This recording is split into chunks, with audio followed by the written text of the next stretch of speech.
everybody, and welcome to Chat from a Hat. I'm your host, Josh Brownlow, my co-host, Caleb Luther. Caleb! We're back with our bi-weekly podcast, it seems like now.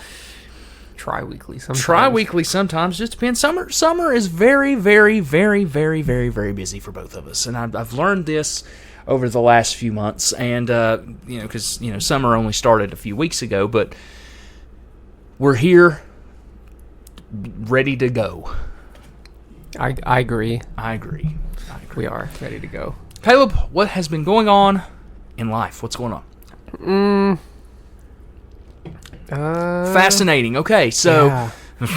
I don't know, man. I'm just tired today, so my brain can't think of things that I did in the past weeks. You watched Inside Out 2, and again... Watched it again, yeah. It was fantastic. It was good. Yeah. Was it as good as the first one?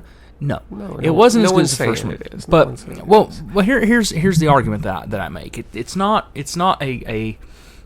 better than the first one, but it is a better sequel to a first part movie than most. Let's put it that way. Oh yeah, than most movies. Yeah. Yeah. I saw an interesting quote I think it was from a review that said, "Inside Out 2 is more mature than its predecessor, but not as significant emotionally as its predecessor." Sure, I could see that. I think it has That's I think it has horrible- one sort of powerhouse emotional moment, but it still doesn't reach the heights of the first one. But No. I think the topics that it's touching, obviously the Riley is older, and the topic's going to get a little more mature. So Yeah. It's a little more relatable to the over 15 crowd, compare 14-15 than probably the first one probably. Yeah. When was your first panic anxiety attack? Oh, buddy, I have no earthly idea. I can't really remember the date exactly. I was 19. Oh, okay. Had anxiety before that, but Right. an attack where I was like, "Oh, I'm having a stroke. I'm dying right now." I don't really recall. I'm having a heart attack. I just remember. I was 19 because I remember I threw up. Oh, I was at our friend Nathan's house during a snowstorm. Had nothing to do with the snowstorm, but Caleb couldn't get home, so he had a panic attack. no, I had my dad come get me eventually. I was like, "You gotta come get me." I cannot stay here. Anyway, But yeah, I don't know. I can't movie's really. all about anxiety. I so. can't remember. I just know I can't. I live in a constant state of panic and anxiety, which is nice. But it is what it is. What can you do about it? A whole bunch of nothing. I haven't had anxiety. I haven't had an anxiety attack in You know what, probably over a year. Nancy? So. You're right, and I should go get medicated. But you know what? Just ain't gonna do it yet. I know, that's why I said I haven't had one since I got medicated. So Okay. I've had high anxiety moments, but not to the point where it feels like an anxiety attack. Everybody's anxiety attacks are slightly different, but mine felt very heart attacky. I was like, "Oh, this is it, folks." Remember, I had one during. I hit it, but during Invisible Man, we watched it in theaters, and I was like, "I got to make a decision right now because my arm is like numb," and but it was just because I had too much caffeine, and I'm not used to that, so I had an anxiety attack, and that was right before COVID, and that didn't help anything. That didn't help. COVID put you over the damn edge. And then whenever I had COVID, I had an anxiety attack every night. Then I was like, "Oh yeah, I should be medicated. I need medicated." This wouldn't be happening if I was medicated. But yeah, I'm good now. But yeah, Inside Out 2 is good. I believe we're going to try to go watch Long Legs. Long Legs. Yeah, I think the most hyped horror movie of the year. We really wanted to go watch Maxine, but thank you, Despicable Me 4 and Inside Out 2. Thank you so much for taking up 4 damn theaters. Happens, I guess. Maxine probably wouldn't do well.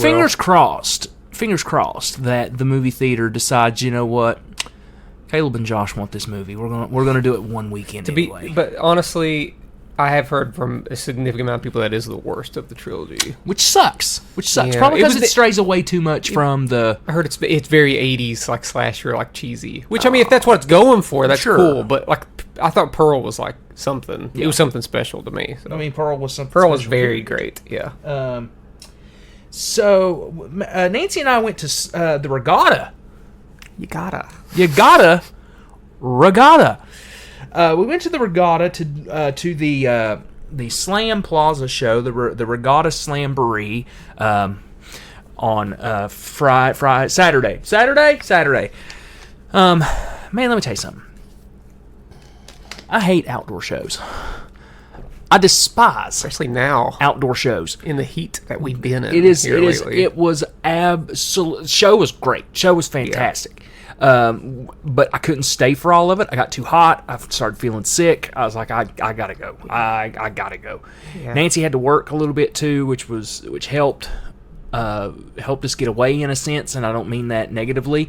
But God bless, man. I can't.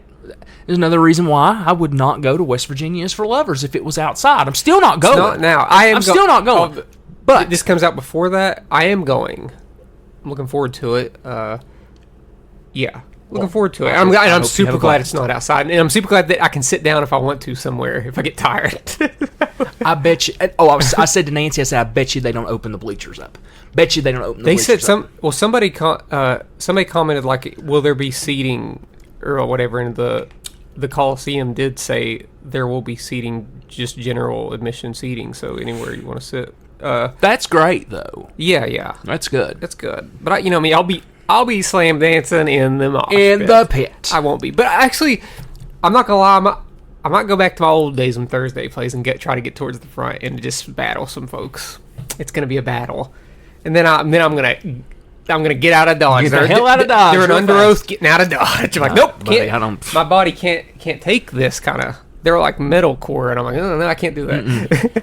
I think they're good. Caleb's body can take some punishment, but it can't take that kind of punishment. Because I've seen video from the shows in the 2000s, and I don't expect it's going to be like that. Well, but I think people's going to let the nostalgia fuel them, and they're like, "Here we go." They're going to regret it 2 minutes later. But yeah, I'm going. I'm looking forward to it. Yeah, we're going to try to catch all like the local acts and everything. Yeah. So that's good. Yeah. Well, good luck to everyone that is going to be at West Virginia is for Lovers, especially the local bands that we're friends with. Congratulations. I hope you all have a blast. I will be supporting you from home. Go team. Go team, go. Well, Caleb, so our last show was a movie draft episode, and we put out a poll. God, that was ages ago. You slapped the piss out of me. Yeah. It was bad. I think I got one vote. Maybe. But, like I said, wasn't one bad movie on either of those lists, as far as I'm concerned. Not one bad movie. I don't think so. So shouldn't be. It's the best movies. Out of all the movies in the world, you get to draft 40. So you better pick good ones at least. I feel I did. Yeah. I feel you did as well. So can't be mad at that particular thing. So yeah, he stomped me into the dirt. Teeth laying everywhere. Curb stomped. American History X. Yeah. Jeez. Yeah. That's how bad it was. Yeah. Do we have anything else to catch up on? Or Buddy, do we New Cursive Song came out. That's always going to talk about it. Oh yeah, new Cursive Song. New Cursive Song came out today. Listened to it quite a few times. It's called Bot's Job. It's called Bot's Job. I personally can love it.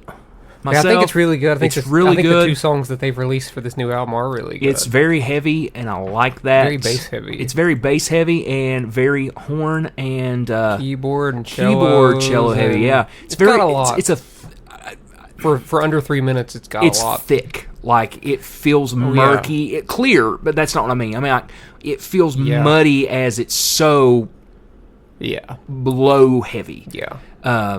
I like it. I like think it a lot it's too. Really good. And here's what I can't stand is that I can already see.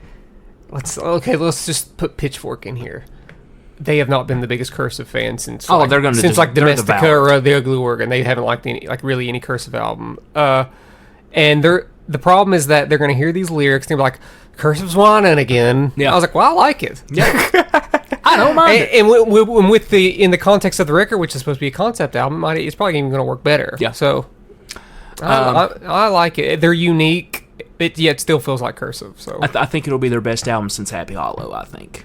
Well, Mom's Fallen is my favorite Cursive album. I know that. But remember, I'm not a huge fan of those two records compared to. There's a 0% chance because I like every song on Mom's Fallen more than these two songs already. So that's just like your opinion. It's just my favorite, and Happy Hollow is my second favorite. So.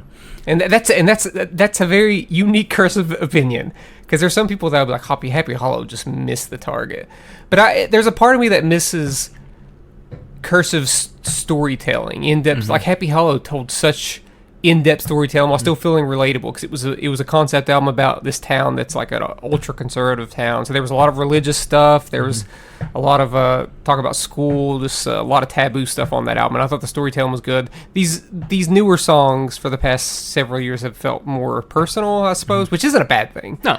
But I do miss the storytelling a little bit. And maybe that'll come around on this album. You know, it's a... We don't know yet. Yeah. We'll have to wait till September to see. We'll see. Unless we get another song. I figure we'll probably get another one song more in August. Yeah, we'll get one more probably. We'll probably get the song after. Banger.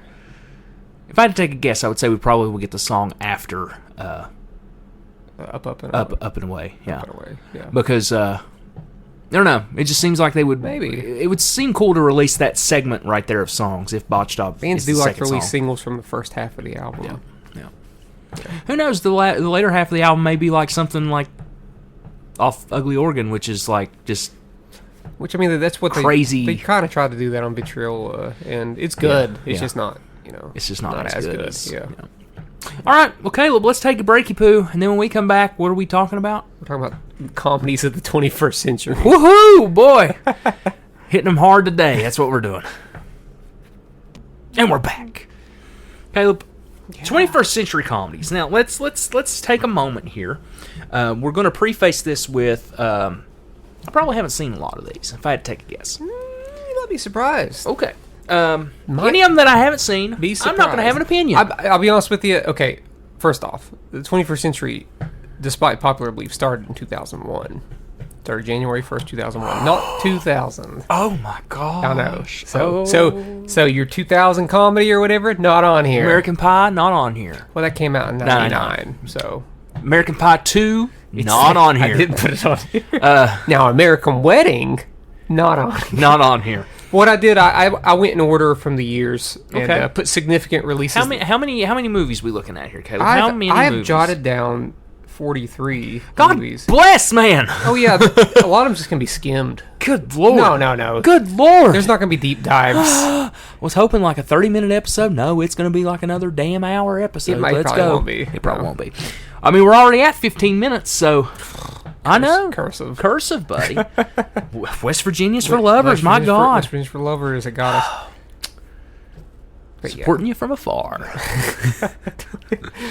But yeah, 21st century. If you need me, holler. Comedies. Just tried to jot down the significant ones or ones that I really liked. Some of them I don't even like that much, but I jotted them down. Okay. Because I know how people feel about them. 2001. A Space Odyssey. Oh, no. Okay, I was trying to think of a very serious movie in 2001. I have one movie from 2001. That's it? I should have... I could put two, but this other one is like more of a cult hit, and it's not that good, but we have decided to believe that it's good. What's that? Joe Dirt. I don't like Joe Dirt. I don't think it's great. I think it has a few standout moments, but people have like convinced themselves that it's like a classic. I'm like... Is it? Now this other one, the one that I have from 2001, I stand by. I think that it is a really good comedy, and like I quote some stuff from it a lot. American Pie Bandcamp. Yeah, I don't know when that came out. I have Zoolander from 2001. Oh God, yeah. Yeah, Zoolander's funny. It holds up too. Zoolander holds up. Zoolander 2, not so much. I never watched the thing, man. I didn't either. I didn't either. And here's why it doesn't stand up, because it's one of those things. It's one of those sequels that it came too late. Sure. It came too late. Yeah, I thought that they could just get by on the power of the first one. Of the nostalgia. Like Dumb and Dumber 2. Which is nowhere to be found. When did nostalgia hit you, Caleb? Remember the nostalgia that was like 10 seconds ago. This is from Inside Out 2, guys. But no, I firmly believe, even though I've never seen it, I can just already tell you that I will not like it as much as the first one. It looked bad. Exactly, it first looked one bad. Is very funny. I mean, I love the lead performances from like Owen Wilson and Ben Stiller, but I really like David Duchovny's small little role as the hand model, and I think Will Ferrell kills it as Mugatu. Yep. The Hansel is so hot right now. Hansel. I feel like I'm taking crazy pills. But I mean, and then at the end you have the big cameo at the end of the movie, and it just makes perfect sense for him to be there. What's the big cameo? I don't want to spoil the cameo. I'm going to say it. Okay, David Bowie. I was going to say that's not at the end of the movie. That's whenever they're having their like walk off. Yeah. And like he's like cut me, and they're cutting Hansel's hair. It's like a boxing match. But yeah, Zoolander's, I've liked it ever since day one. Yeah, it's good. It's good. I don't have anything from 2002. There might be something, but I don't have it. Okay. So I'm going to head to 2003, a classic in a lot of people's eyes, and I get it. And I do like it. I think it's ever so slightly overrated. Another one where the sequel, I think, sucks. Okay. And that's Anchorman. Yeah. No, wait, no. Let's go ahead and talk about Anchorman, but I skipped one. 2004, Anchorman. Okay. I watched it in theaters as a 14-year-old. Did you skip 2003? I did, but I'm already on Anchorman, so now we gotta go back. Okay, we'll backtrack. We'll So go 2004. back. So we're on Anchorman. I love the first Anchorman. I watched it in theaters, man. As a 14-year-old, I love it. I thought it was the greatest thing ever. I did too. I still think there's like a lot of parts in it that I'm like, yeah, that's hilarious. That's funny. That's super funny. The second one just And the thing of it is just too. It sucks. I think. Anchorman is the perfect comedic role for Will Ferrell. Sure. I think As like that man-child, well, it's obnoxious. it's also an absurdist comedy. None of it's grounded in reality. Right, exactly. That's my point. So, and it works for all four of those guys. It works. yeah, they're all different. Like Steve Carell is so dumb, and it's very funny in the first one, but in the second one, I'm just like, nah, this. Yeah. And it's one of those things where like the first one is just.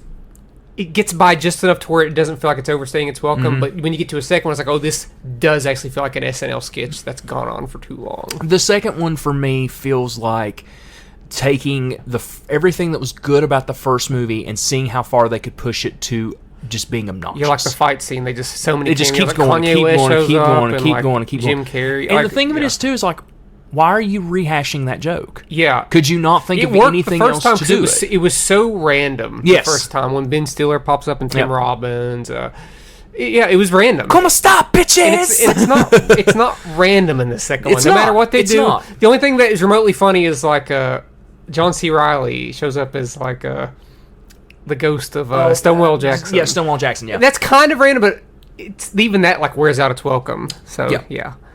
but yeah, it's The first one's first one's good, It makes its legacy makes sense to me. It's funny. It's super funny. Let's go back to 2003. yes. A somewhat grounded comedy that is considered a classic, and yeah, totally. And that's School of Rock. Oh yeah, School of Rock. Jack Black. This was basically his big breakout role. If I'm not which is mistaken, crazy. he'd been in stuff. He'd been, he was in Orange County and High stuff like that. Fidelity, Yeah. and he had Tenacious D. But yeah, School of Rock was the one Yeah. that was like, oh man, he plays music, sings, and he's a comedic actor. I just really like that movie, man. It's a too. very smartly written script. Yep. I really the like actors the movie that a they lot. get are like actually talented on the instruments that they're playing, and they're decent actors. Yeah, this movie sparked a whole school. Like they made the school. There's School of Rocks all over like America now, Yep. where they teach kids rock music. And It's just a good family comedy. it's good. That It's very good. that PG-13 that hits yeah. notes for adults just as much, and it's a soundtrack thing too. yeah. The songs in the movie are good. You can't kick me out of the band. The band is mine. Yeah, it's like it's just, and I guarantee you, Jack Black just way hardcore. I guarantee you, Jack Black just improv half of that shit. Yeah, But I mean, I loved this one when I was so good. 13. And my little sister loved it. My whole family loved this one. We could all watch it. Yeah, love that one. Back to 2004. So we actually have are we not talking about? Am I jumping ahead of myself? maybe. Okay, go ahead. Don't know. If we get to We'll see. 2005 and it's not on here, I'm gonna be like, Okay. wait a minute. 2004, there's a bunch. By a bunch, I mean there's 5 movies from 2004. Okay. Big year for comedies, I guess. 2000, I have Mean Girls. Okay. By all standard, a classic. They made a whole musical out of it. They made a new movie musical out of it. I still haven't watched it. Yeah. But the original Mean Girls is smart. I've only seen it once. It's I only watched it once. smart. This was you all, with you- I think with it's you guys. maybe slightly like overquoted, but man, there's some killer. There's some really There's some good stuff in it. There's some really funny stuff in it. Yeah. Well, Girls made their own burn books I after still think that. the funniest line, and it may be overquoted, was when the guy is like in the hoodie and he's like, "She doesn't even go here," and he's like hiding in the back. But yeah, it reminds me a little bit of like a way tamer Heathers. Heathers is like a dark comedy. I can see that. This is a lot tamer. It's PG-13, but it still gets by on its wit, and I like it. Are you forgetting Austin Powers and Goldmember? It came out in 2000. I'm not forgetting it, Josh. It's not. I don't think it's that good. It's not good. Okay, hold on. It's not nearly as good as the first. It's not two. nearly as good as the first two, but it's still got some moments in it that's funny. Yeah, it's got moments. Michael Caine is great in that movie. Michael Caine's fantastic. Good in everything. So, That's my point. Michael Caine is good in the movie. Dude. I don't like Goldmember. I don't like him either. But everything surrounding him. The fat bastard joke is worn out its welcome by that time, I think. I think 2003? I don't think so. I think it has. I think Dr. Evil still is the power behind it all. He's always the best thing about the movies. It's because he's the bad guy. He's the best thing about every movie. But he kind of like he ends up not being a bad guy by the end because of ridiculous, stupid twists. No, I still think the first Austin Powers is far and away the best. Oh yeah, but I like The Spy Who Shagged Me, and I loved Goldmember when I was 13. Just saying. Let's put it that way. A lot of poop jokes, a lot of. I would need to go back. Okay, it's not a terrible movie. I haven't watched it in a long me too. time. Let me put it this way: I haven't sat down and watched that movie since I probably turned 20. So that was 14 years ago. Yeah. So I would need to go back and watch it again with like fresh, mature eyes. Who throws a cupcake? Honestly, see, that's not as good as the "Who throws a shoe" joke. Honestly, yeah, it's not as good. Yeah. So that one has a lot of rehashing jokes. Yeah. Okay, but yeah, I'm sorry I didn't put it on here. Okay, I'm sorry I had to put this next one, which it was more so. I was just wondering why it wasn't on there because it was a big hit. The next movie I have on here is the best movie on here. It just is. I hate to say it, it might be like my Why favorite. are you apologizing? It might be my favorite comedy of all time. Okay. 2004, Shaun of the Dead. Okay. It's great. Oh, what's he? It's great, I dude. need you to be like, oh yeah, it probably is the best one on here. I mean, I'm not going to argue. I'm not going to argue with you about Shaun of the Dead. I love Shaun of the Dead. It's a bona fide classic. I would agree. Probably still my favorite Edgar Wright movie. It's great, man. It's not. It has the zombie horror elements, but it's not a horror movie. It's deeper than comedy, a horror movie too. Well, it's comedy first, horror background. Yeah, and there's another one on here that I feel the same way about, and you might disagree because we've always disagreed on it. But Shaun of the Dead, very comedy heavy first, but also character heavy. It has its tender moments like all of those Edgar Wright movies. Mm-hmm. Sorry, Philip. Towards the end. Like Simon Pegg is a great. Honestly, he's a great actor. Mm-hmm. And if I think Nick Frost is good. And if you don't think Simon Pegg is a great actor, I dare you to get caught up on The Boys and watch one of the more recent episodes with Simon Pegg in it. Some of the finest acting I've seen from him. Maybe the finest acting I've seen from him. Like, seriously, have me in tears. But yeah, Shaun of the Dead is a classic. I love everything about Shaun of the Dead. It's my favorite zombie movie. It's got just enough gore, not too gratuitous. It's got very memorable characters, very memorable lines. It's quick. It's directed extremely well. It looks great. I think it's a perfect movie. Mm-hmm. You agree? Yeah. Okay. I agree. Sure. It's the. I would go so far to say movies on here. By the way, I would go so far to say that it is the best zombie movie of all time. I think it is. This and 28 Days Later, which unfortunately didn't make this list. No, because I wonder why. Not very funny at all. Not very. Especially when you hit that third act with the military. This next one, I'm not as well versed on this next movie. The Mist. Oh, super funny. That ending is. It made me laugh. 2004. I'm not as well versed on this as you are. I've probably only seen it once, but it's undeniably hilarious. Okay. And one line in particular is quoted by everybody, and this is Team America World Police. Oh, God. Dude. Dude. See, I know you know it better than I do. I've only seen it. I just know that the vomiting scene kills me every time. Team America. Okay, here's the thing about Team America. I've only seen Team America a handful of times. That's more than me. But let me tell you something. Team America is just enough raunch, just enough not politically correct, and just enough talent. And I'm saying talent because I can't control a marionette puppet. So there's multiple layers of talent. There's a voice work talent, there's a script talent, there's the marionette talent. I was blown away. Yeah, songs. Yeah. I was blown away when I first watched that movie of how much went into that, making that movie. There's a lot of care put into it. Yeah. I love that movie. It might not be. It's probably a movie of its time, if that makes sense, with some of the subject content and just some of the way that the movie is perceived in itself. Yeah. But I still would sit down and watch that movie and laugh at some of that stuff wholeheartedly. Did you ever watch This Film Was Not Yet Rated with me? Where they talked about how they had to cut out stuff from the sex scene in this. Yes. Yep. Because it just got so out there. I think it's in the unrated cut. It's wild, yeah. I don't know if I've ever seen the unrated cut though. Anyway, but yeah, it's the dramatic vomiting scene. Yeah. Is some of the. I just think it's. What's he saying? What's There's he nothing saying? funnier than a funny vomit sound from, and like those guys from South Park make some really funny vomit sounds. Like, yeah. I still think one of the funniest ones scenes is it's me. What is he saying? I think he's saying kiss me. I will show that son of a bitch. Like, love that fucking scene so much because it's so stupid, and so funny. But yeah, so and Alec Baldwin, you prove to the world that you are worthless. Thank you. Next one, another cult classic, and that's Napoleon Dynamite. Oh yeah, 2004, big year. Nancy hates that movie. Oh no, I love it. I love Napoleon Dynamite. I thought you hated that movie. Josh is making up lies. You told me you didn't like it. Okay, so we're gonna watch Napoleon Dynamite. Oh yeah, classic. Nathan hated Napoleon Dynamite. Nathan didn't. He didn't love it. No. So, which I don't understand. Have you noticed that Napoleon Dynamite's made a comeback? By the way, it's always making a comeback. Man. But did you know that it made a comeback? I don't know. Maybe. Because John Heder and Arata, yes, are now doing Tater Tot commercials as Napoleon Dynamite. Okay. They have made pants. Kind of sad. Pants. Oh, it is kind of sad too. Hey, I bet he got paid a shit ton of money to do it. Yeah. But they are now doing a commercial where they have unsquishable tot pants. Okay. So, like, they run over the pants with a truck, and he pulls out a tot. And, yeah. Anyway. We don't want to spend too much time on Napoleon Dynamite, but on the count of three, we say our favorite character from the movie. Okay, go ahead. 1, 2, 3. Uncle Rico. Okay, just making sure. Everything he says Without question. Without question. Coach would have put me in States. We would have took it.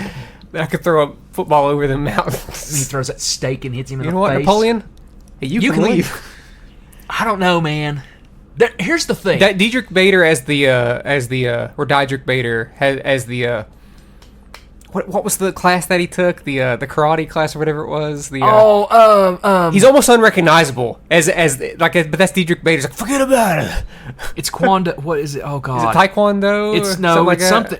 Is it Rick Kwan? No, I don't know. But he has such a small part, but he's funny. You think anybody would want a roundhouse kick to the face where I'm wearing these bad boys? he's a funny character. There's so many quotable lines from that movie too. It's like there are so many. Every character in that movie, effortlessly too. Every character in that movie has a memorable line. Every single person. Yeah, that just shows how well written that movie is. Grandma, even Mac's mom from It's Always Sunny in Philadelphia. Make yourself a dang quesadilla. Quesadilla, yeah. Yeah. Your mom goes to college. See, it's like you literally could sit here and quote a line from every single person. Yeah, his brother's funny. I caught you a delicious bass. Kip's funny too. Yeah. So when they're bowling. Yes. Okay, moving on. We're on to 2005. I don't love this movie, but it has its merits. Okay.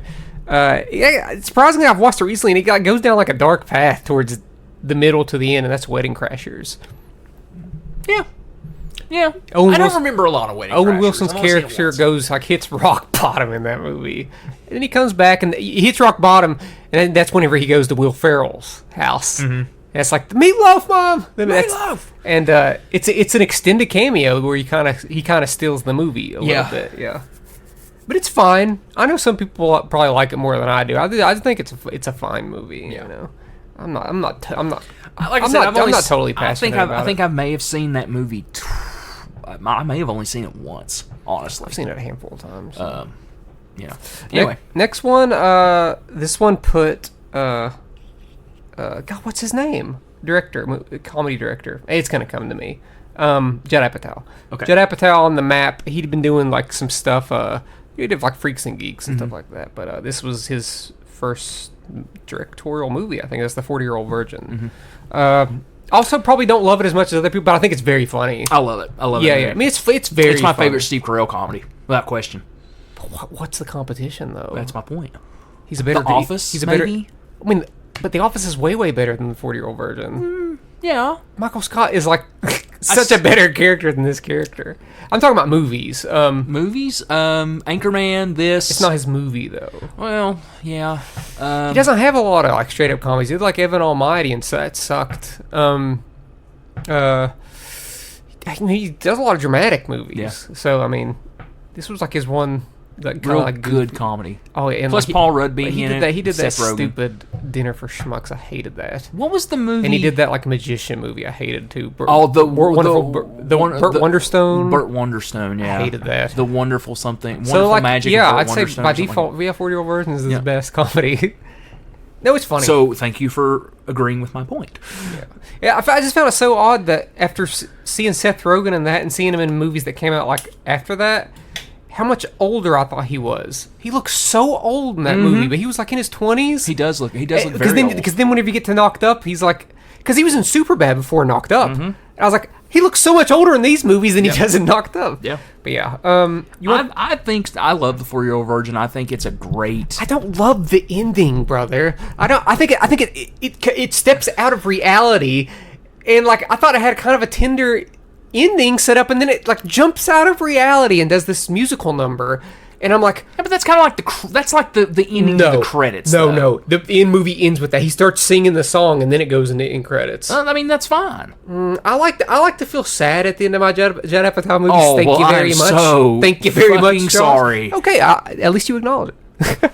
No, I think it's fine. I think it's perfectly. I've fine. always had a problem with it.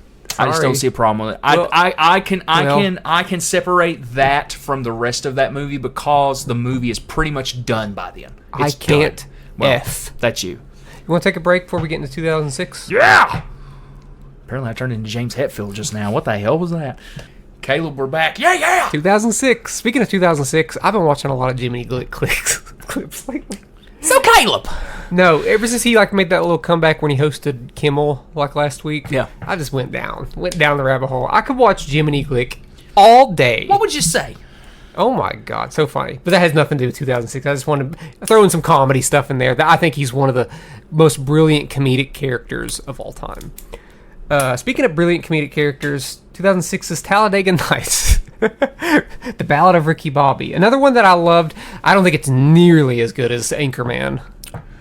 I think it goes on too long. I think the second half is nowhere near as good as the first half. I'm going to have a hot take here. Let's hear it. Hot take. Scorching. It's actually not a hot take at all. Okay. I think Talladega Nights is overrated. I think it's overrated. If I'm looking at the reviews, I think it's perfectly rated. But if I'm thinking about the way that people treat it, yes, it's overrated, overquoted like crazy. Dude, I'm so glad people have stopped saying shake and bake. There were so many years I was like, oh, please stop. But they still haven't stopped with the ain't first your last thing. There's still a lot of funny stuff in the movie. I think John C. Reilly is funnier than. I still think it's funny when they're like driving side by side. He's like, "You're my best friend." I still think the line delivery of John C. Reilly's like running to Ricky Bobby when he's on fire, and he's like, "Don't let the invisible fire hurt my friend." I mean, it has some really funny stuff in it. But I do think after Ricky Bobby gets hurt, from there on, the movie suffers. Yeah, like it's such a weird. I feel the same way about Anchorman too. It gets to a point where it's like, okay, this is overstayed its welcome, and I feel that way. I still think the hospital scene is the best scene in the movie. You think? I think so. Because I don't at all. I think so. I think the hospital scene is the best scene, especially when. But that's past the point of return for me, Josh. When it's when he's sitting there going, "Don't you put that curse on us, Ricky Bobby! Don't you put that curse on us!" It is pretty good, and it's pretty good. I hope you're. I hope you have immaculate children. Their legs get taken away. I am too paralyzed. And he stabbed him. That's funny, dude. That's funny. It's okay. Okay, here's the thing. It's okay. I like slapstick comedy more than you do. I like it sometimes. I like slapstick comedy more than you do. You like certain movies with slapstick The movie's not chock comedy. full of slapstick comedy. No. I'm talking about slapstick comedy as a whole. I love Dumb and Dumber. That's about it, though. When it comes to slapstick comedy, that's about it. You're not a huge fan of Tommy Boy. You're not a huge fan of Black Sheep. You're not a huge fan. I really like Tommy Boy. I think Black Sheep's not very good. I'm just saying, though. When it comes to slapstick comedy, I like it more than you do. I think it. I think it has. I will die on that sword. It has its place in the sun. Moving on to another 2006 movie is Idiocracy. One time, dude. And it was forever ago. It might have been when it first came out. This one, always I know what it's about. Always an ever-growing cult classic. Yep. Because it's becoming true, Caleb. No, okay. I see people say that, and the movie is so dumb that I'll be like, I will never agree with that sentiment. It's so dumb that I'm like, no, we have not reached that. Are you sure, though? Yeah, I'm sure. Okay. It's still funny and strong satire. Yeah. I think it's very funny. I was reading something from Dak Shepard the other day, who's in the movie, and he was saying that that Fox basically gave up on this movie before it came out, didn't really make trailers, and it was released to 2 or 3 cities its first weekend, and then in its second weekend it went wide with essentially zero marketing, and on a $2 million budget it made about $300,000. Wow. Because Fox didn't want to get on the bad side of certain corporations, which you think? Idiocracy makes fun of Starbucks. They make fun of Costco. They use actual names in the movie, and I think Fox didn't want to do that, and that sucks. But it has come around, similar to like Office Space, another Mike Judd comedy. Idiocracy is very funny. Yeah, very memorable characters in that one.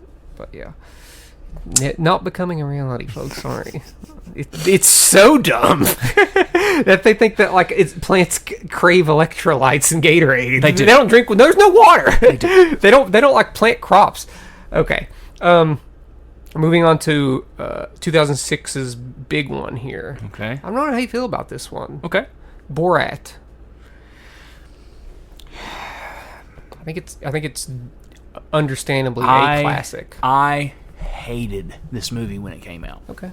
Hated it when it came out. Now, after going back and watching it with you all later in life, I understood the whole point of it. Yeah.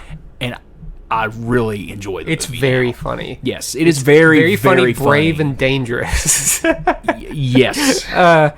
Yes. I've heard that Sacha Baron Cohen is just a nightmare, but this is a funny movie. This is like, it's brilliant. I think it's a brilliant movie. I have a chair. Go do this. So many, and it has some good slapstick stuff. It does. It does. No, I think the hotel scene is just obnoxious and doesn't need to be in the film. Whoa. I'm just that saying. Was the slapstick I was talking about. Well, I need it. Okay. It's what plants crave. They crave the hotel scene. But other than that, I think it's... Here's the thing. It's a product of its time. It is a product of its time. Now, is Borat 2 on the list? It's not. We can talk about it. Okay. Yeah. I understand that Borat 2 has more of a story-driven narrative. Yeah. They definitely like... It had to. Yeah. It had to, because... It had a mission. Because you could not do Borat 1 now. You couldn't do it.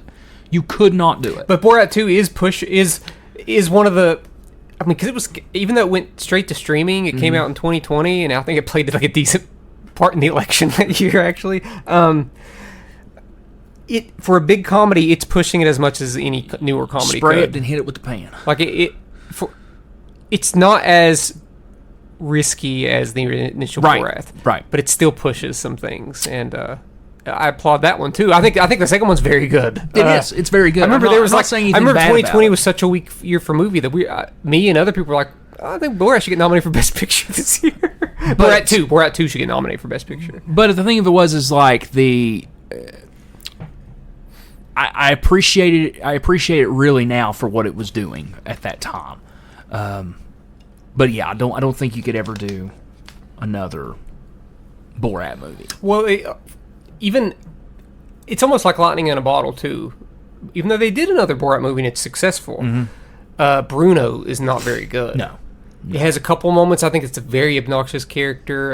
It's not very funny. A lot of it, you can tell that it's a lot more staged than Borat. So, yeah. Okay, Borat's great. We agree. 2007. We got a bunch here. 2007, a banger year for film altogether. No Country for Old Men. Yep. There Will Be Blood. Of course, not gonna be on here. Comedies. Very funny There movies. Will Be Blood. It has like a couple of funny scenes. Oh, that's aggravating, Sheriff. Oh. There's a dead dog. Drink your There's milkshake. a dead dog. I've abandoned my child. There Will Be Blood is not very funny at all. I don't know, man. When he gets drenched in oil, that's kind of cool. That's funny. Hilarious. When he slips and falls. We have 2007. We have our second Edgar Wright film, another classic to me. That's Hot Fuzz. Hot Fuzz. Okay. I think maybe my favorite buddy cop movie. Here's the thing about Hot Fuzz. For the longest time, It's not my favorite buddy cop movie. It's my second favorite buddy cop movie. My first is on here later. But what was you gonna say about Hot Fuzz? Continue. Okay. Here's the thing about Hot Fuzz. Here's the thing about Hot Fuzz. For the longest time, I liked Hot Fuzz more than Shaun of the Dead. I get it. And I still hear that from people. And it still might be that way, but it's sharper directed. it's 1A, 1B for me because I do really like buddy cop films. But man, this movie hit every single tonal thing it needed to hit. It's very quick, everything. very it's quick and quick edited, like quick Shaun of the Dead. They're very similar. Yes, they are. Writing is fantastic. Acting's characters. fantastic. It's funny. Action, violence. Yeah. Near the end, man. That final act, that's like, oh god. Yeah. Especially poor Timothy Dalton. Whenever that's what I'm I talking about. won't spoil that because that's what I'm one of the best about, parts of the movie. But no, it's good to see the two characters. I would have loved to have watched that movie in theaters just to see if the crowd made that moment at the end. And it's nice to see. So, even though like Nick Frost's character is kind of similar to his character in Shaun of the Dead and Hot Fuzz, Simon Pegg's character is a much more like serious Hard-nosed. character. Yeah, He's he's like hard-nosed. by the book. Yep. Swan. No, Hot Fuzz is great. Yeah. Moving on, 2007. We got a slew of movies that were all like produced by the same people here. Now I want to go watch Hot Fuzz again. Can we go watch Hot Fuzz? Yeah, sure. Okay, I agree. let's do it. Nancy, we're watching Hot Fuzz. You ever watched Hot Fuzz? For a long time, this next one, Shaun of the Dead. The World's End. The World's End. Scott Pilgrim. Okay. Yeah, whatever. Okay. For a long time, this next one, after I watched it for the first time, I was like, oh, this is one of my favorite movies. I've backed off of that a little bit, but I do think it's fantastic. And my favorite Judd Apatow movie, that's Knocked Up. Okay. Love Knocked Up. Okay. Runs a little long. He does Runs a little long, but it has the comedy, the writing, the drama. The end of it always makes me tear up because it's so happy. I really, how many times have you seen Knocked Up? Once. Probably okay. once. Oh, I've seen it 20 times probably. Sure. Yeah, I used to watch it with my dad. We used to do commentary during it together. Didn't record it, but we've seen it so many times. Like, okay, let's watch it and speak during it. Speak on the movie's behalf. Like, what does this mean? And in the end of the day, it's just Knocked Up. Yeah. It's not something super deep. But yeah, Could be. Yeah, I mean, I think compared to 40-Year-Old Virgin, yeah, it's a lot deeper. It is a lot deeper. It doesn't like come out of reality ever. I don't know. Paul Rudd is such an asshole in this movie, but like he's such an asshole that they made a whole spin-off movie about his character. But I like his character a lot. There's a whole. What was the name of that movie? This is 40. This is not 40. As good. It has some funny moments, but it is not going to find its way on this list. Yeah. In the same vein, another one with Seth Rogen and produced by the same people is Superbad. Mm-hmm. It's a lot of people's like straight up favorite comedy. I don't know if you remember how big this movie was. I do. Holy cow! It was. Everybody was quoting it and all of that bullshit. You know what I like more than Superbad? The next film on this list? God no. Oh. God no. Oh hell no. Go ahead. I'm sorry. No, I like Superbad. Do I think it's slightly overrated by... Have you watched Superbad recently? No. Ugh. Jonah Hill's character in particular. Ooh. Not age well. But when it's funny, when the movie's funny, it's funny, and the funniest thing about the movie is probably Bill Hader and Seth Rogen's completely idiotic cops. Both those characters look so much older than they are. Like, Bill Hader looks like a 50-year-old man in that movie as a cop. And he does. Seth Rogen has that handlebar mustache. I don't know, they have They have some really funny stuff, and I really like Michael Cera's character. This was the first time I'd seen him since Arrested Development, and I just like how like reserved and calm he is, especially when they make him sing "These Eyes" by the Guess Who. But Jonah Hill's character is so obnoxious, and I laugh at some of it, but gosh, that character gets on my nerves. That made me hate. It makes me hate Jonah Hill, honestly. How do you feel about this movie, Josh? I know you're going to say it's overrated. I know. I can read it on your face that you think it's a little overrated. By people, yes. I feel that it is very, very overrated. It is what it is. I mean, again, it feels like another product of its time. Some of the stuff you would not be able to do today. Yeah, well, a lot of homophobic language on this one, which was very common in the 2000s and even the early 2010s. Yeah. I have another movie on here later that's in the same vein of it that I like more than Superbad, and you can probably guess what it is. But the next movie, I don't like at all, but I put it on here because it's a lot of people's favorite. Like, oh, this is a classic. That's Step Brothers. I don't like Step Brothers. I don't like it at all, actually. Y'all can't see my face, but I'm like, nah. I don't like it at all. I'm not a fan. There might be like a couple things, like whenever they're wearing tuxedos to go to job interviews. That's about it for me, though. I don't even think that's funny. And Adam Scott is kind of funny. But my God, the lead characters, it's too you're pushing the man-child thing too far in this one. Yeah. They are the least funny things about the movie, the two main characters. The surrounding cast, they're okay. But gosh, yeah, I don't care for Step Brothers at all. I don't. I really don't. I remember watching that. I have a hard time understanding the appeal, honestly. Yeah, because it's like a raunchier. It's like a raunchier, more absurdist version of Dumb and Dumber, but it doesn't work as well. No. Yeah. The next one is objectively the funniest movie on the list now. Okay. That's Walk Hard, a Dewey Cox story. Oh. I'm sure we've talked about before. Buddy. Criminally underrated and underappreciated. This one has like a 75 or something like that on Rotten Tomatoes, man. Great songs, great central performance as a parody or whatever you want to call it, or a absurdist comedy, peak. Almost it doesn't like get much better. Feels like a mockumentary at times. It does not at all, actually. Not at all. I don't know where you're getting that at all. It doesn't feel like a mockumentary? Are you serious? It doesn't feel like a mockumentary at all. What? Did you know what a mockumentary is? Okay, Caleb. Whatever. The Office is a mockumentary. Then how do you not consider that? Walk Hard is filmed like a regular movie. It has vision. It does have vision. Now, there's a movie here later. I'll go ahead and say it. Popstar Never Stop, Never Stopping is a mockumentary. It's filmed like they're interviewing the people. I just don't feel like it just because. Well, okay, fine. If that's how you want to look at it, I don't. I mean, that's what I view mockumentary. I don't feel as Parks and Recreation, The Office. I don't feel well in that. I think you're looking at it as in the regard of it has to break the fourth wall. This doesn't break. It's like a biography mockumentary situation. It feels. I mean, it feels like it definitely feels like it's mocking a biopic, but. As like it's filmed, it has a good look. It's filmed like a movie. Like it's not filmed like somebody. It's like candidly filming people and stuff. You know. Maybe we just have a different opinion on the mockumentaries. Okay, maybe we do. Because I do have I mean, Borat's technically. Well, honestly, Borat's damn near reality. Yeah. But yeah. No, I think Walk Hard's the funniest. Anyway, Walk Hard's the funniest movie I've ever seen. Yeah, it's good. It's good. It's great. It's always funny. Yeah. It's never not funny. It's really not. Oh, yeah. It's perfect. I dare someone to defy us. I dare you. I don't like Walk Hard. I think Walk Hard is dumb. It's just stupid. Oh, you like Walk Hard, but you don't like Step Brothers? Yes. Oh yeah. Yes. Oh yeah. Because without question. Because Walk Hard is in the vein of oh God, I forgot one. Oh no. What'd you forget? I forgot a movie. We'll talk about it. Okay. We'll just lead into it because this is another one of the funniest movies of all time. That's Wet Hot American Summer. Oh yeah. Oh wow. How do I not? I kind of like the series more, but they all feed off each other perfectly though. Yep.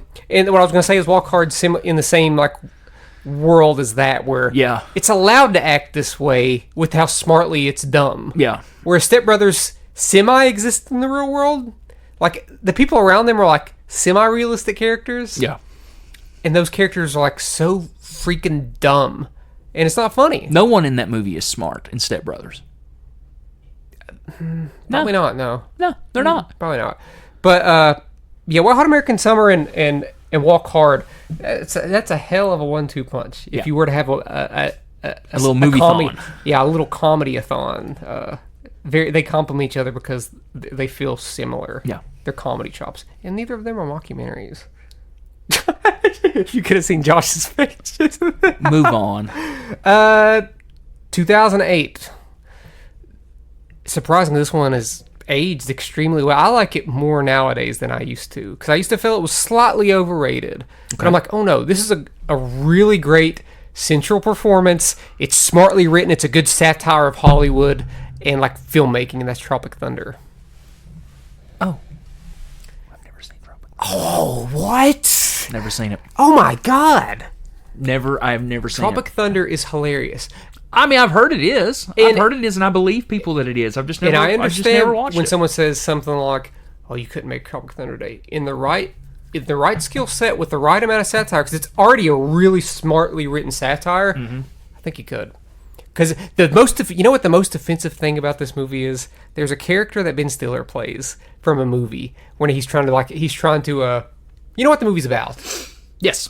Yeah. They're making a movie, and Robert Downey Jr. obviously doing blackface, but there is context behind it. I'm not gonna talk too much about it. Yeah. Ben Stiller plays a character called like Simple Pete or something like that, and he's playing a handicap character, and they're mocking like actors that play those characters to win awards, but they've gone too far, and those movies get bad reviews. And Ben Stiller does that, and there's a lot of stuff that comes out of that I'm like, oh, now this does not age well. Right. And there's still some funny stuff that I laugh at even from that. But yeah. Well, but the thing about it is, though, if that's the case, it is satire. It's satire. It is satire, and showing but yet they still say certain things like, that's... Okay. But it was 2008. Right. The R word was more liberally used than... Yeah. But even Jack Black is like a heroin addict on set of the film, and he is hilarious. He might be like, he has like some of the funniest parts in the movie. And Tom Cruise plays like an unrecognizable character. I didn't even know it was him the first time I watched it. Matthew McConaughey pops up. All he cares about is his client getting their TiVo. The whole movie, he's like, my client needs to get their TiVo. I implore you to watch Tropic Thunder. Okay. Too much time may have passed, and you're like, oh, this hasn't aged well. But I don't know, because I like it. I've liked it more. I watched it during like COVID lockdown, and I thought it was still very funny. Okay. Another one that came out about a month after that, pretty funny, especially in the stoner community, is Pineapple Express. Did you ever watch that? I did. It's funny. It's got good action. It can get a little grating and annoying from like the pot humor and stuff like that. I think it's slightly overrated in that regard. Seth Rogen is take it or leave it with me sometimes. Sometimes some of his movies I think are great, but some movies I'm just kind of like, Yeah. This is one of those movies where I'm just kind of like, Yeah, this would probably be a lot of people's favorite Seth Rogen movie, but it's not. It's probably like my 8th or 9th favorite Seth Rogen movie. Like, I probably like Superbad more than this.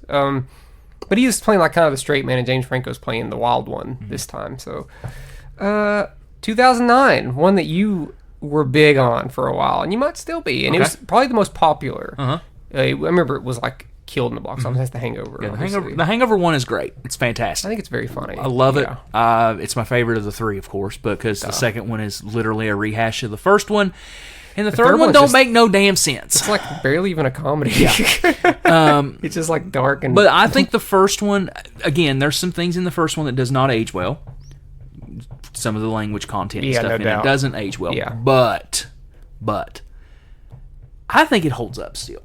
The best thing about it is its story and mystery. Yeah. It keeps you engaged. Yeah.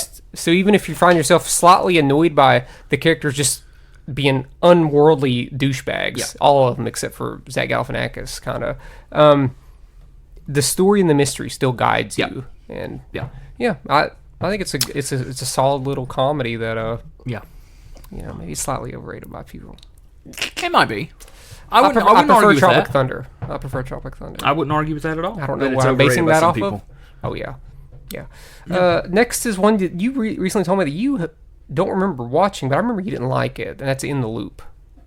I don't remember it. British. It's probably why I didn't like it, because I don't remember it. It's a British political satire. That's probably why I don't remember it. It's about them.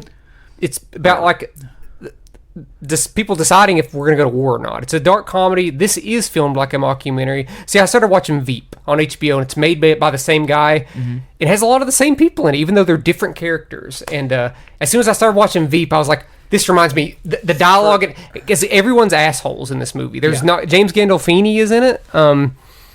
There is not one good person in this movie, and I love it. It's hilarious. It's so fast. It's dark. It's the wit is like off the chain. Are you looking it up right now, Josh, or are you looking up something else? No, I was listening to you. I had received a... Oh, okay. But yeah, you don't remember... I remember you saying you didn't really like it.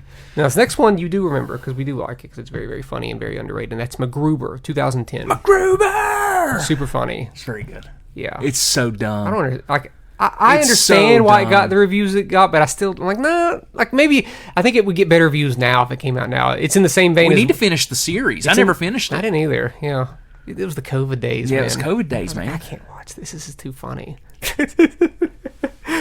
But yeah, it's similar to like Way Hot American Summer didn't get very good reviews amongst like whenever it first came out. This is similar to that. Yeah, I think it's one of the better SNL movies, right behind Wayne's World, probably. probably. But probably the second. Probably second Well, I've or never third seen best. Blues Brothers, but yeah, Oh, Blues Brothers is good. yeah. But third best, Wayne's World 2's. Yeah, Wayne's World 2 is pretty good. But fourth best, it's Pat. I don't know. It's Pat. Jiminy Glick. Not at the Roxbury. Not. Oh yeah. I don't know. I don't like it. Moving on, staying in 2010. Have you watched The Other Guys? Yes. Okay, that's a good one. Once, but I have seen. I don't think it's an annoying Will Ferrell. No. I think Mark Wahlberg is more Yeah, I was annoying gonna than say him. because Mark Yeah. Wahlberg's in it. So Mark Wahlberg is a more annoying character. I still love like the debate and switch of having like Samuel Jackson and The Rock be like the main guys at the beginning, then they just like die. they just throw Because they themselves jump off off the building. like, aim for the bushes. Like, what are they doing? But yeah, I remember this was like the first thing I'd seen Michael Keaton in years. Yeah. And then he obviously showed up in he was Ken in Toy Story 3. 2010 was a big year. Michael Keaton, big comeback year. Yeah. Very funny character. Works at a is it Bed Bath and Beyond or I think it's Bad Bath. something like that? Something Yeah. like that, yeah. Funny movie. Good little buddy cop movie. Probably the worst buddy cop movie we have on here though because it's stacked. The deck is stacked. Yeah. Moving on. We got Moving another on. comedy horror film. Horror. Because it does not that much of a horror, Josh. I hate to Okay, say it. Caleb. It's got the gore, but it is a comedy, and we quote it daily. Okay. That's Tucker and Dale versus Evil. It's the best film of 2010. No, it's not. The Social Network, thank you. I'm talking about on this list so far. I would say it's the best film that we've talked about from this year so I don't think far. it's better than the next one, but you will disagree. Tucker and Dale versus Evil is very, hilarious. super funny. It's great. It's fantastic. I'll make sure to provide the finger sandwiches. You don't put my dog. What does he say? I think he says if you hurt my dog, I'm gonna be. What does he say? I'll be real mad. I'm gonna be real mad. Officer, we have had a doozy of a day. Oh, it's- all these kids just showed up in our It's funny. on our cabin and they start killing themselves. The sheer comedic weight that's on those two guys' back, because the rest of the movie is those characters aren't comedic. No. They're kind of playing it straight. Yep. And it's those two characters that are just normal guys, Yep. normal like Appalachian guys or whatever. I don't know. I think it's a smart movie, Yep. and it's got the gore. Nancy, have you seen Tucker and Dale versus Evil? Huh? Super funny. Super funny. Right? Super funny. I was You gonna know what say, else is if funny? she disagreed. Is that there was two 2010 movies, and I have them back to back here that are both versus movies. And that is Scott Pilgrim versus the World. Yeah, I'd watch Tucker and Dale versus Scott Pilgrim versus the World. I think So. for years I've been saying you need to rewatch Scott Pilgrim versus the World. And now you're saying I don't. Is that what you're saying? I'm saying you do I don't always. think I do. I think you always got to. I don't think I do. Scott Pilgrim vs. World is excellent. Probably my second favorite Edgar Wright film. Drastically different than his first two movies. Oh, I agree with that. Holy cow! It is a comic book / video game movie through and through with its visuals and its pace and everything. Watching that movie in theaters was something, man. The sound, the soundtrack, the visuals. It was just. I came out of that movie as a 20-year-old man thinking this was the greatest theater experience of my life. And I probably did feel that way as a 20-year-old man. No, I love it, though. I think you should rewatch it. Is that the end of 2010? 2010, do you want to take a break? Ooh, let's take a break. Okay. All right, Caleb, 2011. This is an underrated These amps go to 11. an underrated gym that you and I really like a lot. That's Cedar Rapids. Oh, yeah. With Ed Helms, that very underappreciated gym. Yes. It's got the comedy, but it's sort of semi-grounded in reality. Has a nice little tender story. A really good John C. Reilly character. It's a good movie. Anne Heche real is good. rest in peace. Anne Heche very good in this one. I forgot she was dead. Yeah, I know. I forgot she passed. Yeah, Cedar Rapids. We don't want to talk about too much, but it is basically an Ed Helms type character that he's playing, but more grounded in reality than his Andy character on The Office. I think it's really good. I like it. I like it a Not lot. enough people know this one. I agree. Here's one that I think is crazy overhyped. Okay. so much that it was nominated for like an Oscar. It might have been nominated for 2 Oscars. Okay. Bridesmaids. I have never seen Bridesmaids. Melissa McCarthy was nominated for Best Supporting Actress, and I think it was nominated for Best Original Screenplay. I thought it was nominated for Best Picture. No, it was nominated for Okay. Best Picture. No, Okay. no. I wouldn't have been surprised, though, because it made the money and it had the reviews. Yeah. And there's something about this movie. The characters annoy me. The lead character in particular, by Kristen Wiig, Yeah. I hate. That's one of my least favorite films. And people can say, like, oh, but that's the point. She's a mess. No. She's a mess beyond compare to any, like, complex lead character I've seen in a comedy. Yeah. To the point where it's cartoonish and it's annoying. And if I lived in her world and she was my friend, I would stop being her friend. There's no coming back from the way that she acts in this movie. There's a movie that came out later that I don't know if it's on your list or not, that we saw in theaters that we really, really enjoyed. And it may be on the list later. If it's not, we'll talk about it anyway. Yeah, you can bring it up later. But yeah. Yeah. Bridesmaids is fine, but it has an unbearable lead character that even people that try to explain to me her point as a character, I'm like, no, Kristen Wiig is better than this. Yeah. She deserves better than this character. 2012. We can talk about both of these movies. Was that it from 2011? 2 movies. Yeah, 2011 was not a great year for me. Okay. Yeah, I remember that the Oscars that year, the Best Picture nominees were like, ooh, trash.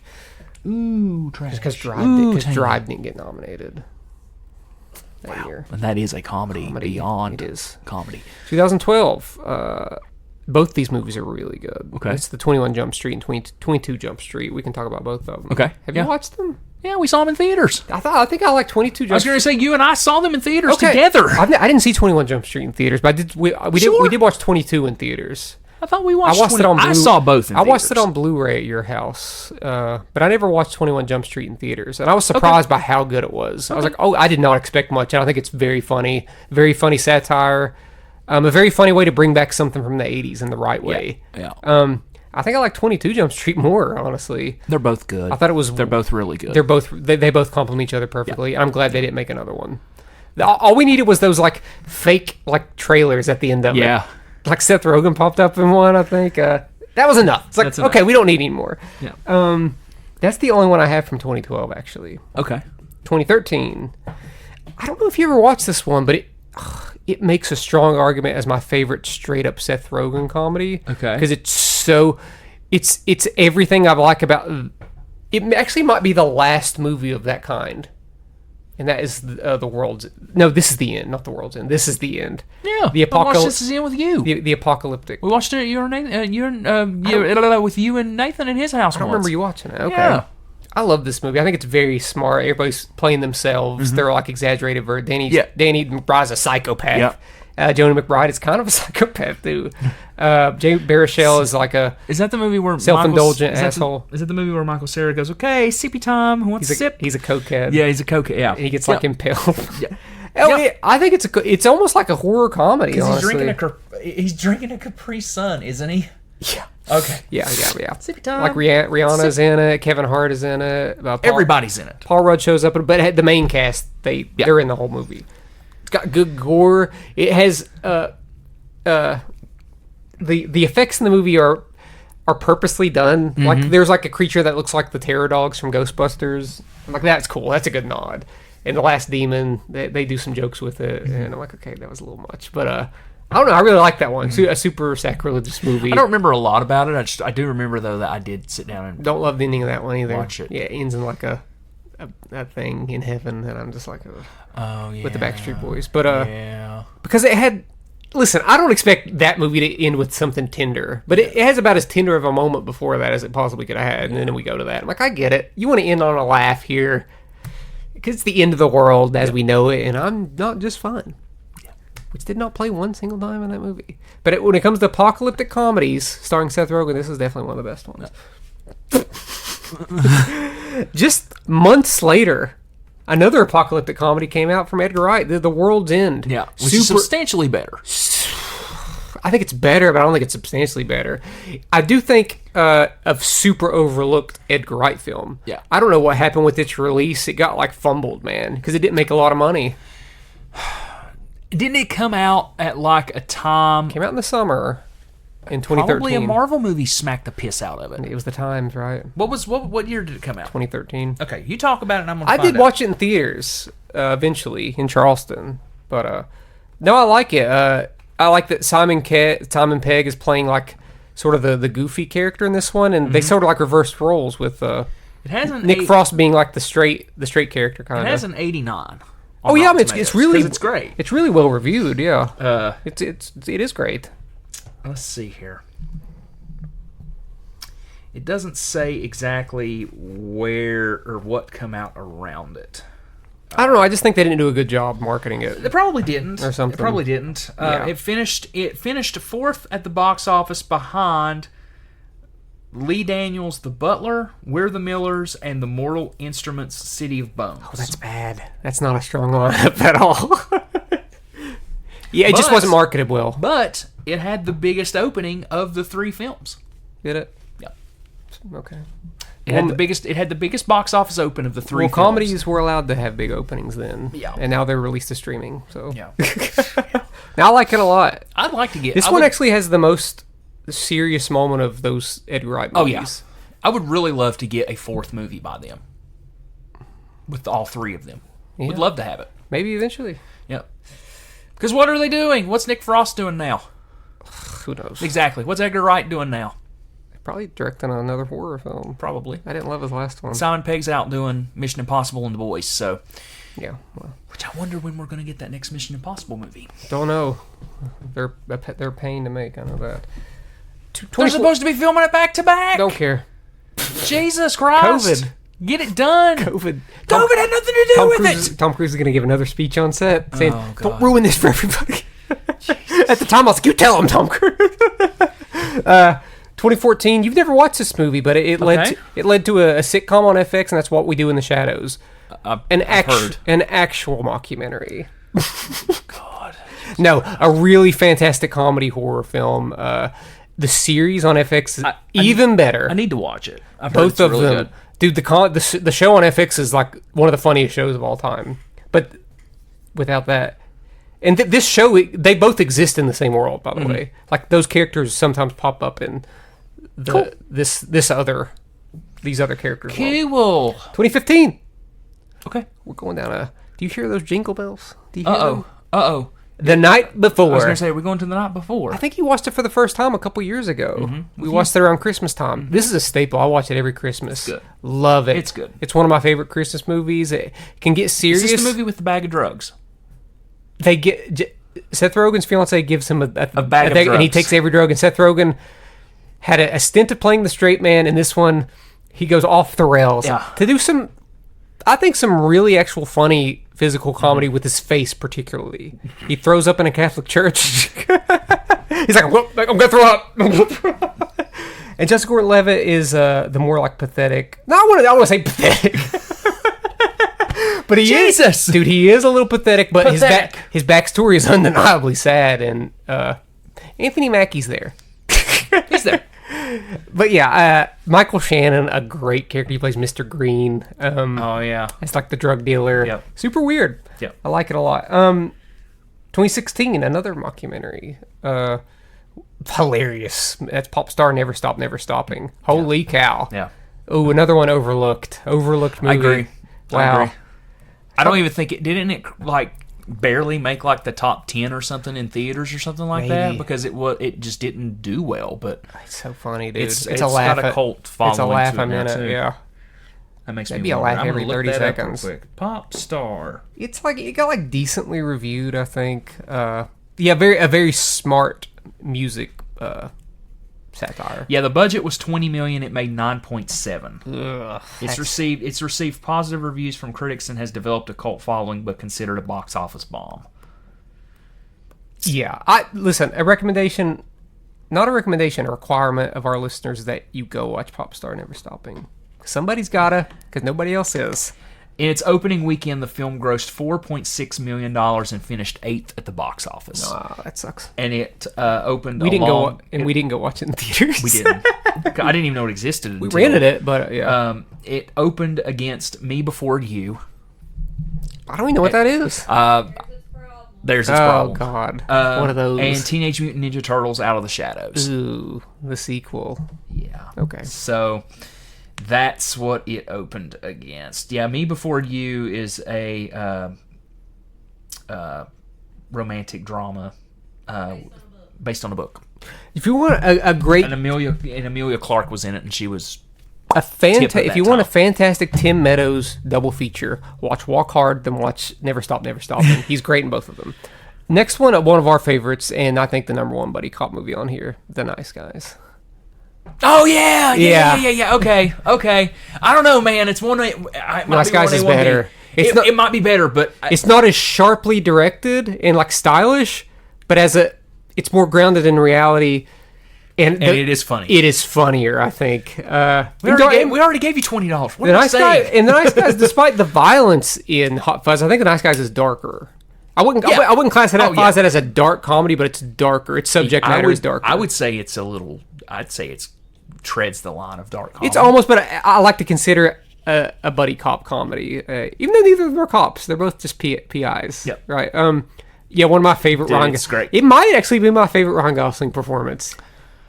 That showed me his comedic chops. He is hilarious. Then I saw him on SNL. He's always funny. Yeah. I'm like, oh my god, because he can't keep it together, dude. I'm like, do more comedies, he please. can't keep it together. That's his problem. He can't keep himself He together. needs to do more movies like The Nice Guys. I agree. Him and Russell Crowe together. Listen, I want a sequel to Nice Guys. I want one. I want one. Give it to me. Yeah, but it failed. It doesn't matter. It was a big budget, dude. It was like a $60 million budget. But think of it this way. Don't even need to do a movie. Do like a 3-part series I don't want this. for Prime. Why? Just a 3-hour-long Let me episodes? live with what I've got. No, I want a sequel. The characters are too good. The writing was too good. It deserves to have something more than just what it is. We already paid you $20, but what am I saying? Exactly, that's what I'm saying. We already gave funny you. scene. We already gave you a money. We already gave you a movie. God, what a funny scene. Okay, 2017, another great year for movies, but I only have 2 comedies on here. Okay. And they're barely comedies, if I'm not, but they're funny enough, surrounded by the drama, that they have to be on here. Okay. And the first one is The Big Sick. Did you watch The Big Sick with me? With Kumail Nanjiani, where his girlfriend has to be put inside of a induced coma because her body's fighting against her. She has like a sprained ankle, and like her body starts fighting against her. So she's in a coma the whole movie. It has Ray Romano in it. Ray Romano's the girl's dad. We watched it at home. We didn't go see it in theaters. No, I didn't see it. Didn't come here. Yeah, but we watched it at home. It's a very grounded in reality comedy. Yeah. It makes me cry. Ray Romano is great. Holly Hunter is fantastic. Kumail Nanjiani, fantastic. I love this one. This was one of my favorite movies in 2017. The other one, funnier, but still has its dramatic chops, and that's The Disaster Artist. Okay. Yeah. I mean, it helps because we know a lot of the backstory. We knew all that stuff. I listened to the audiobook going into it, which is even better. If you know any of the Tommy Wiseau stuff from The Room, this is the... he may be a vampire. Not sure. This is about them making The Room, and obviously disgraced actor James Franco plays him. Yeah. Still funny, though. Still very funny movie. Seth Rogen pops up in this one, too. A24. Yeah. A24. I mean, Seth Rogen in an A24 film. You want to take a break before we go into our last leg of films here? Sure. All right, Caleb. Final, 3 years? We on the last 3 We're on years? 2018 to 2023, but there's not a lot of movies. See? Honorable mention Girls Trip, though. We're just going to throw that out. I mean, Girls Trip is funny. I guess I just forgot to You put it forgot on about here. it. I thought it was funny. It was funny. It's very funny. 2018, The Gift That Keeps On Giving. The movie that, this can't possibly be profitable for Frito-Lay. Game Night. Oh, okay. Maybe Jesse Plemons' best character. It might be. He deserved an Oscar nomination for this, for best supporting actor. What are you guys doing? Game Night is fantastic. It is good. I liked it. I remember going into it, I was like, this is probably not going to be good. This is probably not going to be well good. Directed. In the vein of an Edgar Wright movie. Very well directed. It looks great. Yep. It's got a great score. The performances are great. The script is very funny. Every character shines. Yeah. But Jesse Plemons shines a little bit more as the next door neighbor cop. With that dog. No, I liked it so much more on rewatch. It's not even funny. I've seen it 3 times since watching it in theaters, and I just think it's great. It's great. Oh yeah, it's so good. I put up with some of the finest comedies I've ever seen. If you haven't seen Game Night, Go watch Go it. watch that one too. Yeah. I don't know how popular it is, but it's great. Moving on to 2019, another fantastic year for film. This is the one that I think is better than Superbad, even though it's similar. It follows a similar route as Superbad, and that's Booksmart. Mm-hmm. I think it's better. Booksmart's It's deeper, more grounded in reality, to some extent funnier. Mm-hmm. I like the characters more. The lead characters don't annoy me. I care about their friendship in this one. Sure. Really, really good side characters. Especially the guy singing You Ought to Know by Alanis Morissette. You ought to know, Richard! Or whatever the guy's name was. Very funny side characters, you know. Jason Sudeikis has a fun little role. Yeah. Directed by Olivia Wilde. I guess they were together at the time. Yeah. No, I love Booksmart. And Booksmart's good, I'll dude. tell anybody that comes up to me, I like Booksmart more than Superbad. I don't care. I do not care. I remember I gave that movie like a 5 out of 5 after watching it. I probably wouldn't now, maybe close to that, but I was just so high on it. Caleb's I'm high on it. What? Your review. Sometimes you got to go back on those scores, man. Yeah. Like, oh, I was just high on something. Oh, hell, Ricky, I was high. Bringing it back to Ricky Bobby. There you go. 2019, another one, a comedy that'll make you cry, but man, it's so absurdist and goofy that I gotta put it on here. I'm actually surprised by how well this movie works dealing with very serious stuff that makes me cry and very funny stuff, and that's Jojo Rabbit. Oh yeah, dude. Make you cry in Jojo the drop of a dime. Holy I love cow! Jojo Rabbit, The dude. shoe scene is just like, oh god, no. Yep. But so The funny. foreshadowing in that movie too. Just But man. it's so funny. I guess for some people it still doesn't work. The imaginary Hitler friend doesn't work, but I think it works. I think it works. Sam Rockwell's really good in this one. Mm-hmm. The kid, I don't know his name, but he's a really good actor. The problem Scarlett with- Johansson is very good in this movie. The thing about it is, and I think this is why the movie doesn't work for some people, is one, that it is Hitler. I think That's always it's not the real Hitler, it's the kid's imaginary friend, because he's being like driven to believe in like the Nazi stuff. Right. He's going to like Nazi camps, like to how to become a Nazi and stuff like that, which also may not work for him, but it's undoubtedly a satire. Mm-hmm. It's a satire. So in that world, depending on tone, but the tone might not work. I could for you. really get into some serious topical stuff, but I won't. Okay. I won't. Don't. I'll do it off the air. Okay. I just think the movie works. I think the movie works, yeah. and I think it's fantastic. So, Everyone else was wrong. I just Got don't- nominated for Best Picture. It won Best Screenplay or Best original screenplay. Original Screenplay. I think I own that movie. Do I own Jojo Rabbit? I do own that, right? I own it. I own it on Prime. I bought it digitally. I bought the 4K version, remember? And I think we watched it at home. I think I've got it somewhere. I think I do. I like it a whole lot. I do. I really do enjoy that movie a lot. We're moving into the COVID years now. This is a movie that I needed so desperately. Is there not Knives Out on here, buddy?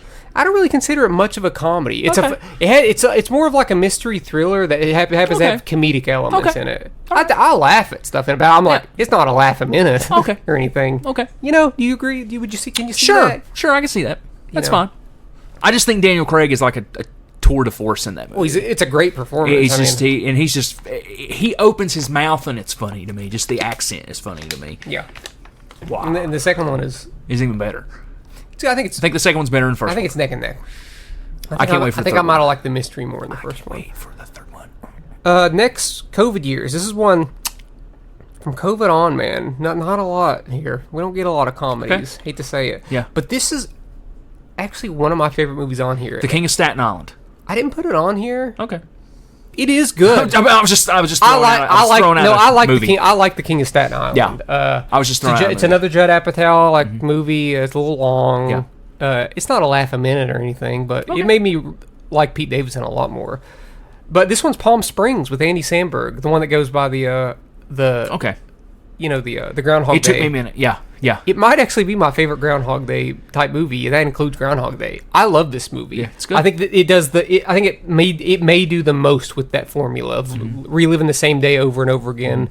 And it has some interesting sci-fi stuff in it. It has a Kate Bush song towards the end. J.K. Simmons has a really fun, like, menacing role where he keeps killing Andy Samberg's character.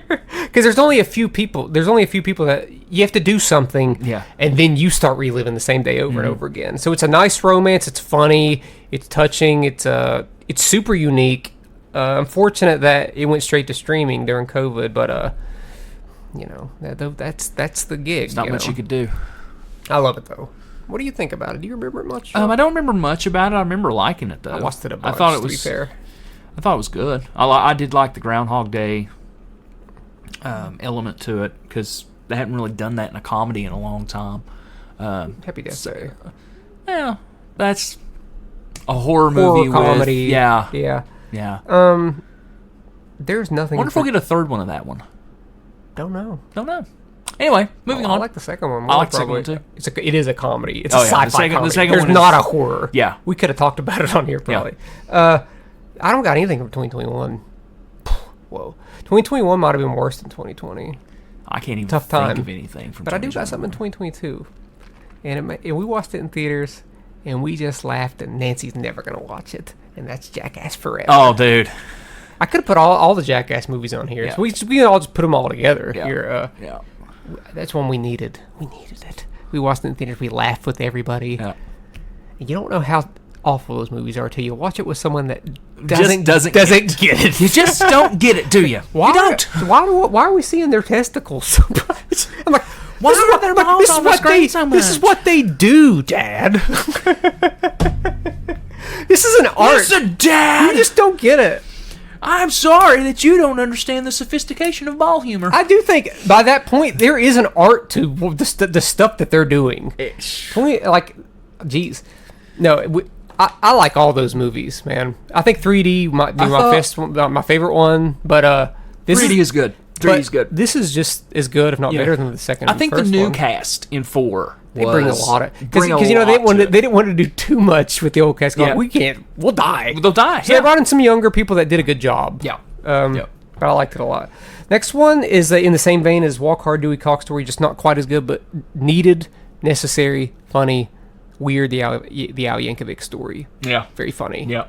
Just not as good as Dewey Cox. No, it's not as good, but it does a lot. It does a lot. At the same time, though, the Weird Al story is loosely, and I say loosely, based on Weird Al. And mostly clean. It's a PG-13 movie it does not get by on dirtiness or raunch. No. It gets by on just being funny. Funny and humor.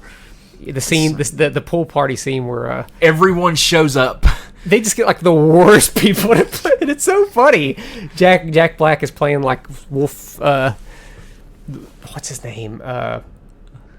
I can't remember. He's like a radio DJ. Oh yeah, like yeah, I know you're talking about. Of course, Rainn Wilson's playing Dr. Demento. Yep. Super good. Which Rainn Wilson as Dr. Demento makes sense. He does a great job because it kind of looks like him. I thought it was going to be Jack Black playing. He looks more like Dr. Demento with like a gray beard on, but I'd say Rainn Wilson was more up for the task. Yeah.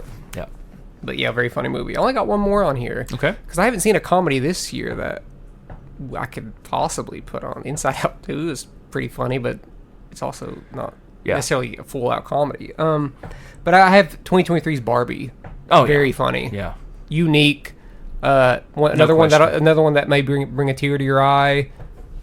Another one that works with tone well. Yeah. Because it's very goofy. It's got a borderline Scott Pilgrim versus the World type tone, but in the blink of an eye, whenever they go to like reality, it's like, okay, this is changing. I don't know. It's a very smart movie. Also similar to like the Lego movie. Mm-hmm. Liked it a lot. Nominated for Best Picture. Yeah, you remember that. Mm-hmm. I think Ryan Gosling should have won Best Supporting Actor. I agree. Also one of my favorite Gosling performances. Because you want to know why? Do more than that. You want to know why? Because he's just Ken? Because he's sublime! But that's all I got, man. I'm sure I forgot some stuff. I'm sure. But dang, 43 speaks for itself. Yeah. As you can see, we don't get a lot of comedies now, man. If they do, they come to streaming. We had like Ricky Stenicki came out this year, and it gets by on the power of John Cena's willingness to do stuff. Yeah. It's not a great comedy by any stretch of the imagination, and comedies don't come to theaters. Buddy, you are forgetting Mastermind. I purposely really didn't put any animated movies on here, but if I did, No. I'm talking Masterminds with. I was thinking of Mastermind. No. Okay. Masterminds. It's not very good. It's Josh. not. It's but not. But to speak about animated movies, if I were to, I 100% would have put like Sausage Party on here.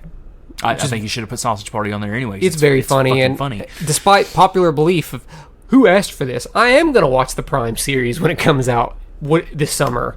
Because why not? Why not? It made me laugh. I'm going to keep laughing, folks. But yeah, that's all the comedies I got. All right. I don't know where our head is. Nancy, where's the head? Are we wanting? Is that it over here? Yes. Oh my God. Are we wanting to pull something from the head, or do we want to do the next album on the chart?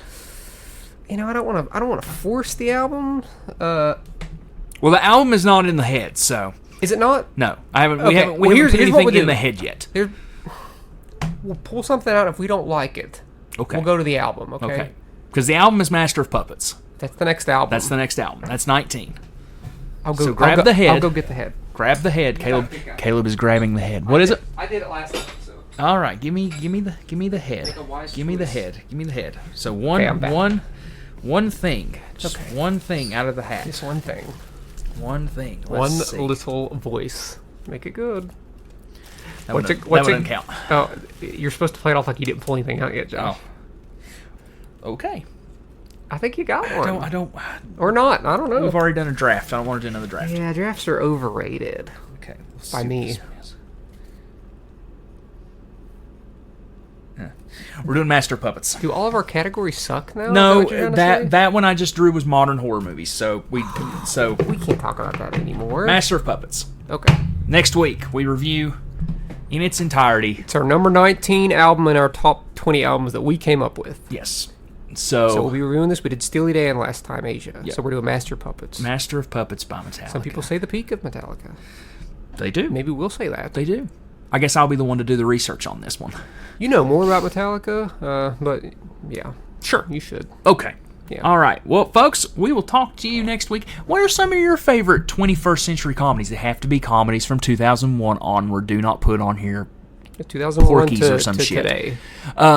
So, yeah, what's some of your favorite comedies? Folks, we will talk to you next week. Oh, Caleb, where can people find us? Oh, they can find us by typing in Chat From a Hat on Facebook, Instagram, Twitter, TikTok, and if you want to email us, you can email us at chatfromahatcast@gmail.com. It's almost like he's got that memorized by now. It's crazy. It's crazy to think that I'm reading off of a paper every time. Wow, that's insane. Well, folks, we will talk to you next week about Metallica's Master of Puppets. Master!